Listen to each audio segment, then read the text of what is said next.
Boom, there you go. All right. Technology is not my friend, brother. Hey, man, you made it. And you got a lot of people out there watching, waiting for you to get on. So, Awesome. Love it. I love the stash, by the way, bro. hey, man, I could match it with your goatee, and then we'd be looking pretty good. Let's try it. Oh, it's nasty, man. It's not good. The toothpaste gets stuck. Yeah, it's a bad deal. All right, man. Hey, dude, thanks for coming on with us today. So everybody out there, we have Sean Brashear with us today. He's with the Firecrackers. Guy spent 14 years coaching, has over 20 teams under his belt right now. He's coached 4 teams in the 12U to 18U range, national championships, 3 Colorado Firework championships. He's the current head coach at Mater Dei High School in Orange County, a powerhouse program. And the guy has actually coached another team to 2 CIF championships, 1 California state title. And we got some good softball out here. Not easy to do. So, Sean, dude, thanks for jumping on with us, man. No, I appreciate you taking the time to do this. And I got to see Scotty a little bit and all the things that you guys are doing and everybody in our softball community is doing for our athletes and for our sport. It's pretty awesome. So I really appreciate you having me. No problem. So this is part of like our Stay Ready campaign. So, we want to talk a little bit about, what's your crew doing to stay prepared for when you guys can get back on the field? California, we're in a different boat out here. We don't really know. We don't know when you're going to get on the field. I've heard some teams practicing, but even I don't know. So what are you guys doing right now? Yeah, no, it's definitely difficult, and it's kind of twofold for me.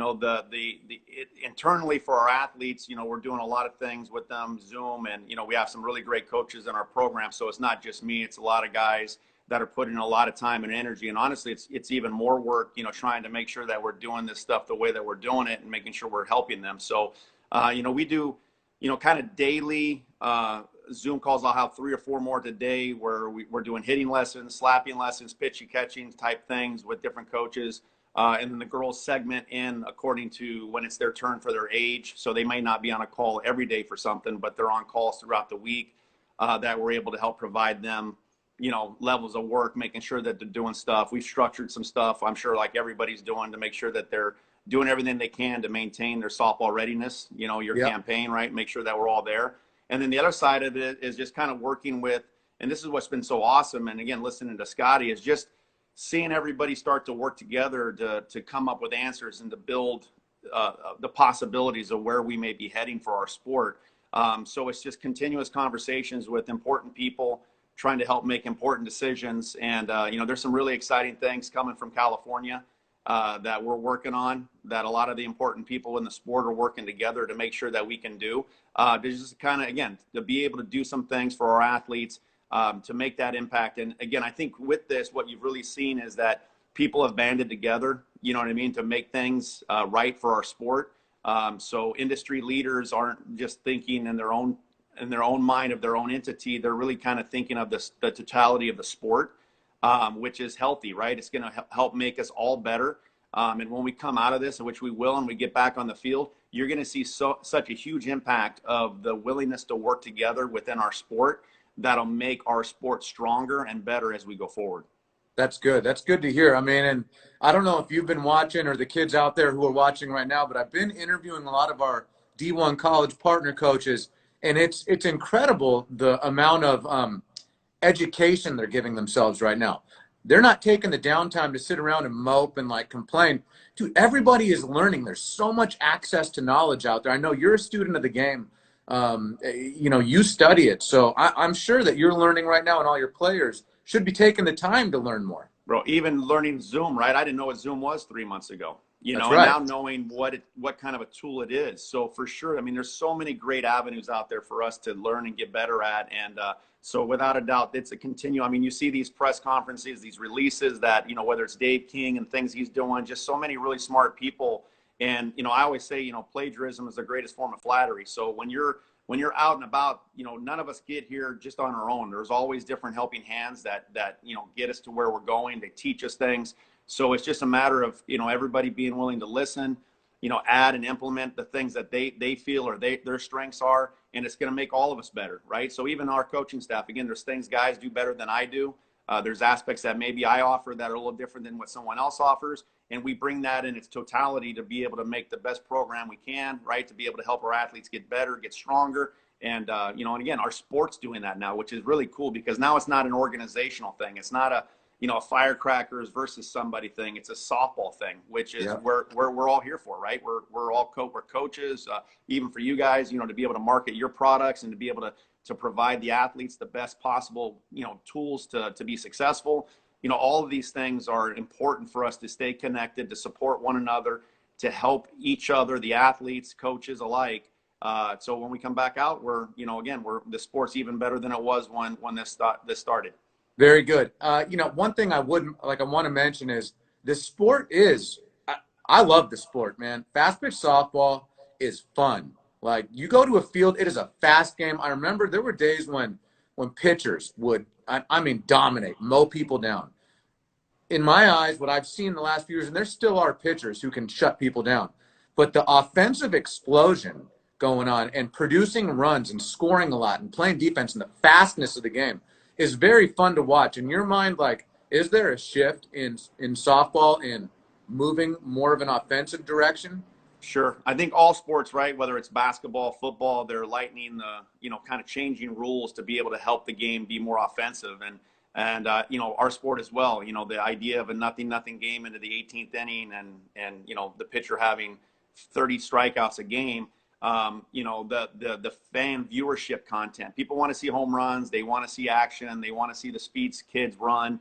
It's what makes the game so beautiful. And you're right, the game's different than baseball. It's faster. It's more fun. It's more entertaining. And for those, you see the viewership going up on all the major networks when they're televising the collegiate game, even on our level and the games that we're able to get, you know, televised and the things that are happening. You know, the sport itself is it's a very fun watch. But for sure, the game is more offensive.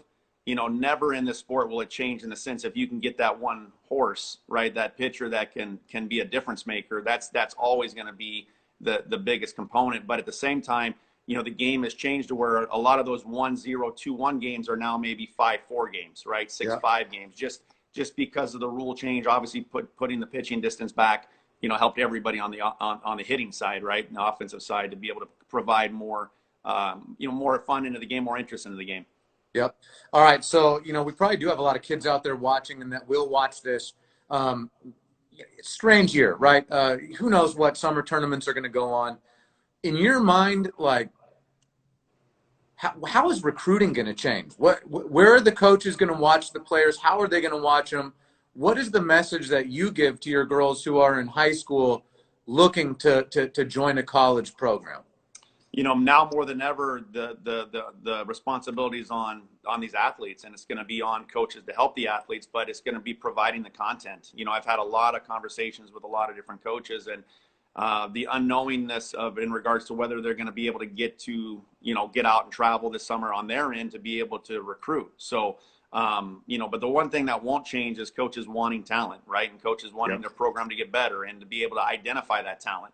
So for us, again, it's going to be, for the athletes, it's going to be making sure that we get the content to them. So video type stuff. So even if it's us within a practice concept, we're already, you know, planning how we're going to operate and recording as much as we can, and then being able to get that content to the right schools. So that way the schools can break everything down and we can continue within the recruiting process. So, you know, I always look at everything as a learning obstacle, right? So the obstacle now for us is to kind of, you know, get off of our, you know, not just rely on the game per se, because we show up at a field and there's coaches standing behind the backstop, and that's kind of, you know, everybody feels that's their moment of opportunity to perform.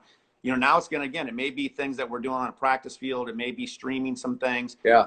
And that's where we all have to get creative. And you know, coaches have to work for their athletes, but athletes also have to work for themselves, right? You know, the ownership to self, you know, I speak it all the time to our athletes. You know, everybody has to take a level of responsibility to where they're going to go, where they want to be, and how they're going to perform, and how that's viewed. And you can't just rely on whether it's a Firecracker team or a Sean Brashear team or any of these great programs that are out there. There has to be a level of responsibility that the athlete wants. And I can promise you, the girls that have gotten to where they're at in our program, and I'm sure in many other programs, they were going to get there irregardless of the program, because they had that level of motivation to provide it for themselves. So again, ownership of self and what they want in their future is a big part of it. And I think more than ever now, it's going to put that responsibility and really shine the light on those that are pushing to get to where they want to be, right? And that doesn't matter if it's a UCLA kid or it's a D2 or an NAIA, right? You're talking about what do they want from their future? How hard are they going to be willing to work for it? And of course, we're here to help navigate that and to provide guidance and information. We're doing Zoom alumni calls, so we'll, you know, get the girls on and just do a Q&A for an hour and a half.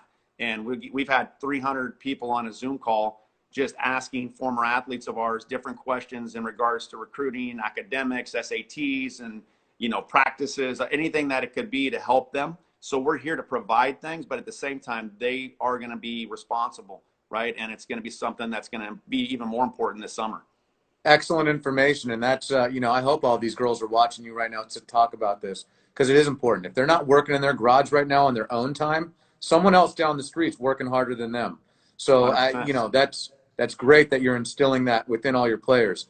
You know, one of the things I wanted to ask you was, like, how does a player or family select the right school? I mean, there's a lot of navigation that goes into that. It's got to be academics, softball. You got to be honest with what are your, you know, with who you are.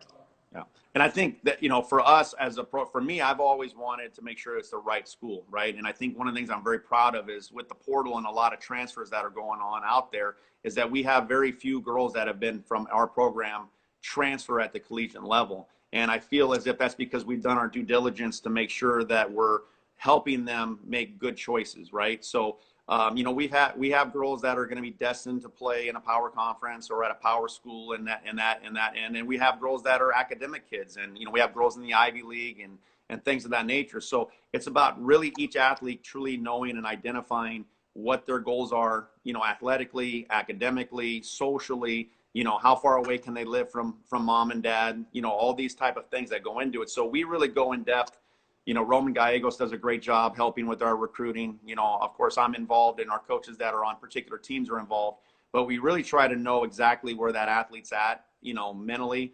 And, of course, opportunity to play, you know, what that means to them, where they're going to go. They want, you know, so it's a tough dynamic. But, again, I'm very proud of the fact that, you know, through conversations and really knowing our athlete, it's not about just, you know, I'm not saying any certain programs do this, but it's not a status thing for us. Right. And I know a lot of, you know, everybody wants to post that they got a kid going to UCLA or Oklahoma or something on their websites. But at the same time, if your kid isn't, if it's not the right kid for that type of a school, you know, you need to make sure that you're doing what you need to do to help your athlete. Right. And get them to the right school. You want to put them in that right program. Yeah. You know, and again, some of it's academic and some of it's athletic and some of it's social and some of it's location. There's all different factors that go in, and all of us as humans are different, right? So what may be more important to one may be different to another. And I make sure to instill into them there is no right or wrong. It's good choices by good people knowing what they want, and don't do it for others. Do it for what it is you know is right for you.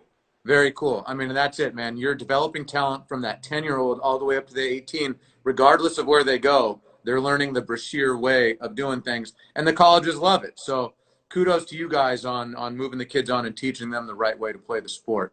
Shout out to all your assistant coaches, all the coaches in the program, because, you know, you probably couldn't do it without them. And your daughter, Amanda, definitely wouldn't be here without her, because I know you can't operate a phone. Well, she even struggled doing this. There's no way. She got this thing all set up. She got a thing with a light on me and the whole deal. So, you know, she makes me look good. That's a good thing. There you go. All right. Lastly, bats in the back right here. Ghost and Ghost Advanced, man. What do you think? They're amazing. I mean, the product's been amazing. I know our girls love using the Easton and the Ghost, and you know, they just can't wait to get on a field and demonstrate how much and what an impact they make into our game. So, you know, we love our relationship. We love everything that you guys have done for us. You know, the gloves, I haven't even unveiled them yet, bro. So I know they're all super excited to be able to get out on the field and demonstrate how much they do appreciate and love the Easton products. Awesome. Hey, Sean, thanks for coming on today, man. Stay safe, stay hungry, stay ready. Thank you, brother. Great job. See you, man.